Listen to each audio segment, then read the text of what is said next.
From the US, this is what we are learning from a spokesperson for Malta.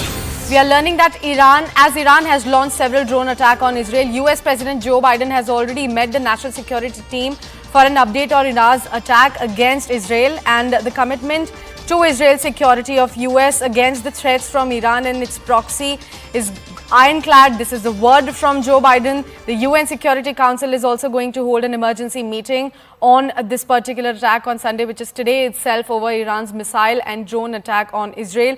Abhishek continues to stay with us on the broadcast. Abhishek, as we were just mentioning, that this is going to be extremely crucial, that what exactly is the US going to say and how exactly is US going to respond in this entire matter, because US sort of has promised Israel to protect them in all conditions.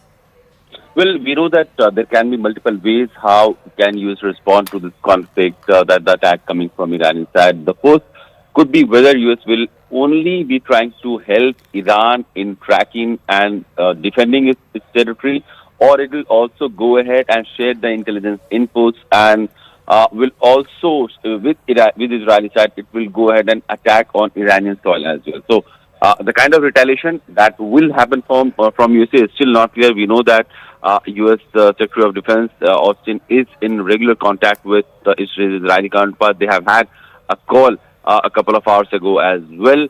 And for now, we know that the drones have started falling in Israeli territory from the Iranian side, and about the native air base, which houses U.S. F-35 fighter jets, has also been attacked. This is what Iranian media is claiming, and they have also said that about 80 new air drones, wave of 80 new drones, is also going to come in few minutes onto Israel, though the Israeli Iron Dome and other anti-ballistic missile or anti-UAV system are very much in place. So there has not been much of territorial damage right now.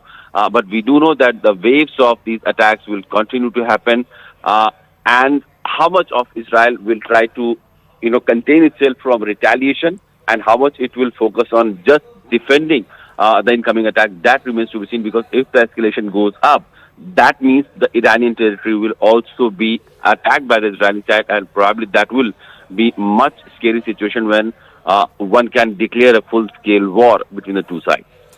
Right, Abhishek, thank you so much for bringing us all those crucial updates. We'll keep coming back to you for more updates on that very crucial matter with regards to the tension that continues to escalate in the Middle East, specifically between Iran and Israel. Right now, shifting focus to